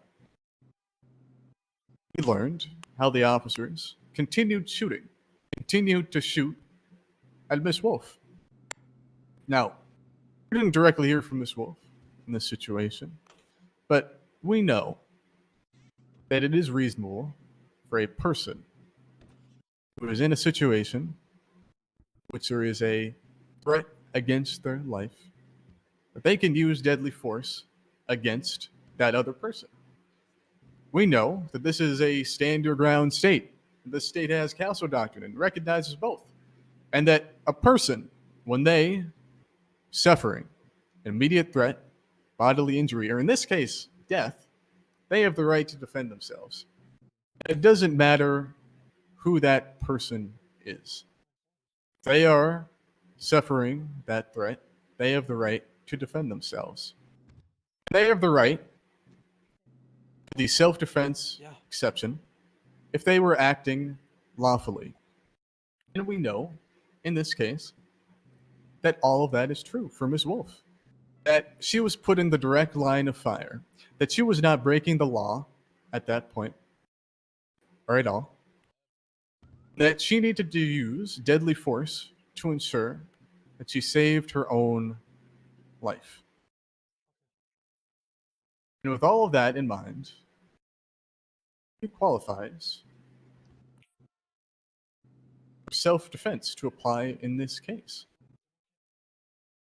Now, I want to go a little bit now into the different biases and different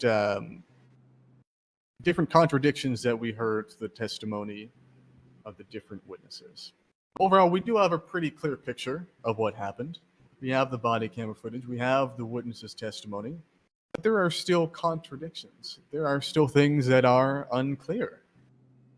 I want to start out with the clearest example, bias and unreliability from a witness. That is Tayla James. We heard from Miss James on the stand. We heard her relationship to Miss and Mr. Wolfe. We heard how it wasn't a good relationship. We heard how she was a convicted violent felon. And we heard the contradiction that she gave when she said that Miss Wolfe stepped out of the vehicle and began shooting at officers. We know not only that, but that Mrs. James' testimony is unreliable because she was sitting in the back of a police car that had tinted windows and was around 30 meters from where the shooting was taking place. Now, all of this tends to show that Miss James is not a reliable witness, that her testimony either wasn't true, again, wasn't reliable, and shouldn't have waited in terms of finding out what did or didn't happen. Now, when it comes to the testimony of the other officers, we also did hear sort of contradictions in terms of the shooting, how long it took place, where the officers were shooting, how many shots that they fired, whether or not Ms. Wolfe broke the law. And when it comes to the testimony of the officers, the evidence that was presented, we know specifically that the officers shot into the vehicle. We know that they did so in an attempt to shoot Sean Wolfe. We know that Miss Wolfe was put in the direct line of fire between those officers and Sean Wolfe. We know, based on that testimony and evidence, that soon after the officers knew that they had downed Mr. Wolfe, that he was no longer a threat, they began to continue shooting Miss Wolfe until she was down as well. I want everyone for a moment to consider the point of view of Miss Wolfe. That is what really matters in this case. That's what the court needs to consider. Everyone here needs to consider. Imagine if you had a loving husband that picked you up every day from your house, and you wouldn't have, on the day in question, expected to break the law, that you weren't told that that husband was going to go possibly get themselves injured, possibly kidnap people with you there. Now let's imagine you didn't know any of that, and you drove up to a scene. And your husband tries to hold up a police officer and gets shot. And in the midst of that shooting, you don't know what's going on. That up until that point, you had been busy, deep within your work, trying to make sure that your company is staying as efficient as it can. You're answering calls, answering emails. During the midst of all that, you begin to get shot at. You don't know what's going on, that you don't know where you're getting shot at from or who is shooting you. What do? The only logical answer is that you take out a firearm, grab any firearm that's near you, or anything that could save your life, and you do just that. We saw the body cam footage. We saw how intensely the officers were shooting. And we know that there wasn't any other way for Ms. Wolfe to get to safety. We know that if she tried to step out of the vehicle or run or put her hands up, that only would have made her a bigger target for the police to shoot at. And that is why Ms. Wolfe shot. That's why she defended herself. Because there was no other option. There was no other way for her to give herself up or make sure that she wasn't going to get shot. The only way for her to defend herself. And that's what she did. Rightfully so. Pulled out the gun that she had, and she tried to shoot at the perpetrators, but that they would not kill her, which is what they were trying to do with their guns.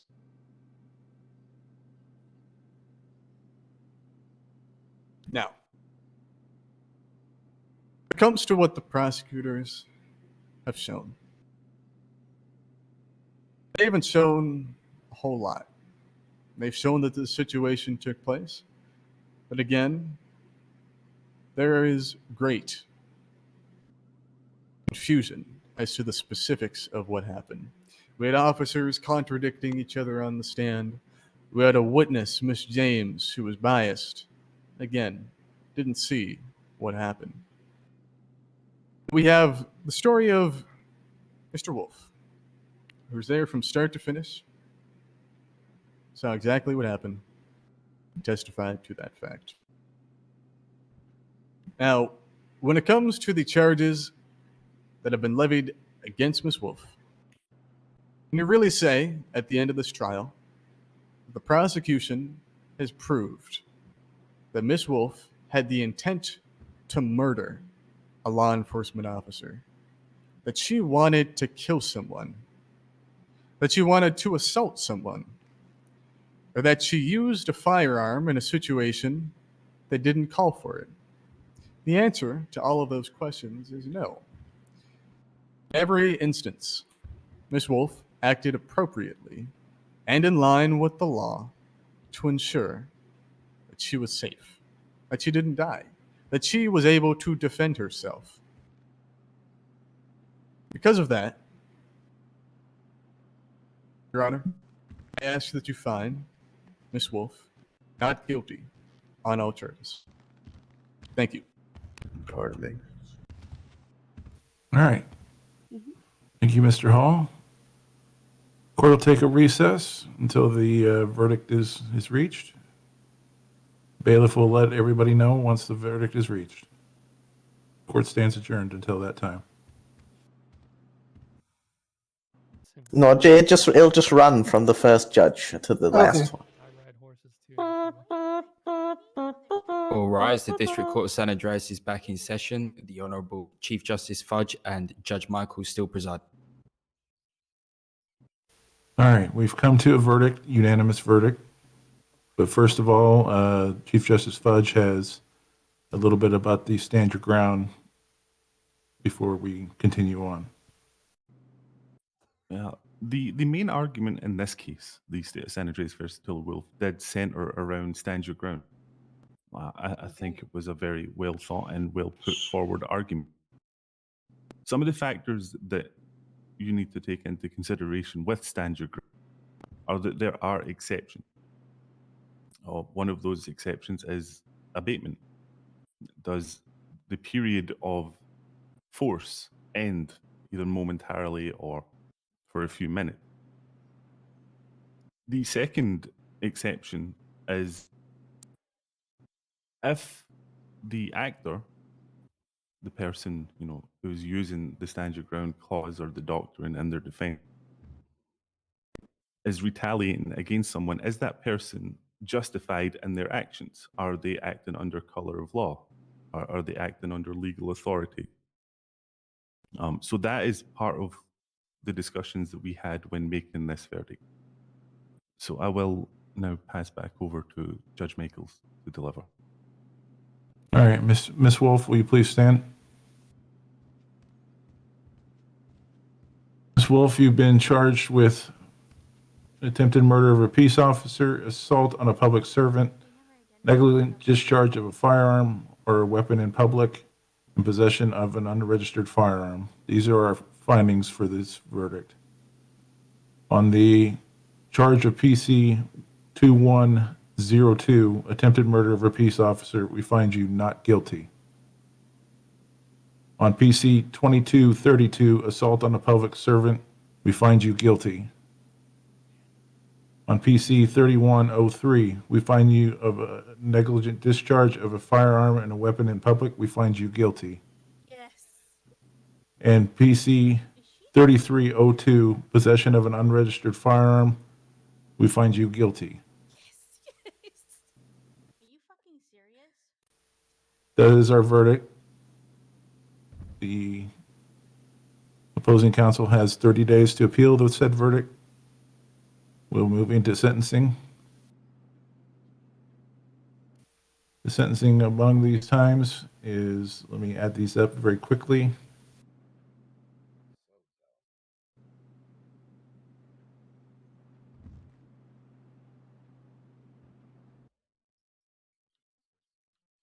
Didn't the judge tell her to no cheering and stuff like that? But she's back there.